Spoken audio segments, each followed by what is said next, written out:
बहुत समय पहले की बात है। गंगा नदी के किनारे एक पीपल का पेड़ था। पहाड़ों से उतरती गंगा अपने पूरे वेग से बह रही थी कि अचानक पेड़ से दो पत्ते नदी में आकर गिर गए। एक पत्ता तिरछा गिरा और दूसरा सीधा। जो पत्ता तिरछा गिरा था वो जिद पर अड़ गया। कहने लगा कि आज चाहे जो हो जाए, मैं इस नदी को रोककर ही दम लूंगा। चाहे मेरे प्राण ही क्यों ना चले जाएं, मैं इसे आगे नहीं बढ़ने दूंगा।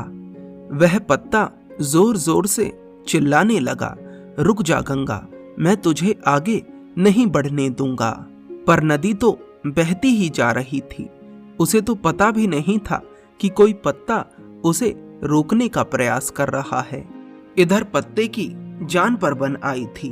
वह लगातार संघर्ष कर रहा था। नहीं जानता था कि बिना लड़े भी उसे वहीं पहुंचना है जहां थककर हार कर पहुंचेगा। परंतु अब और तब के बीच का समय उसके लिए दुख और संताप का कारण बन चुका था। वहीं दूसरा पत्ता जो सीधा गिरा था, वह तो नदी के प्रवाह के साथ बड़े मजे से बहता जा रहा था और कह रहा था कि चल गंगा, आज मैं तुझे तेरी मंजिल तक पहुंचाऊंगा।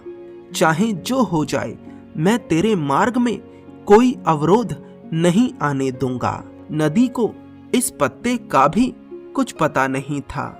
वह तो अपनी धुन में सागर की ओर बहती जा रही थी।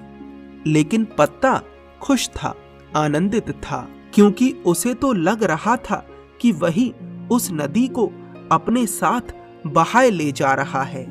तिरछे पत्ते की ही तरह वह सीधा पत्ता भी नहीं जानता था कि चाहे वह नदी का साथ दे या ना दे, नदी तो वहीं पहुंचेगी जहां उसे जाना है।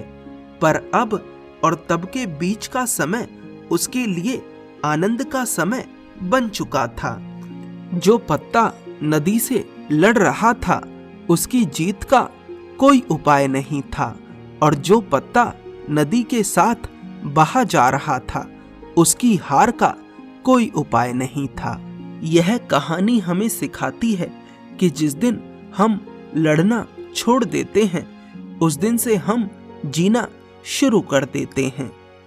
अब लड़ना छोड़ देने का अर्थ यह नहीं है कि आप सपने ना देखें या संघर्ष ना करें। लड़ना छोड़ देने का अर्थ है कि आप उन चीजों को बदलने की कोशिश ना करें जो आपके हाथ में नहीं है।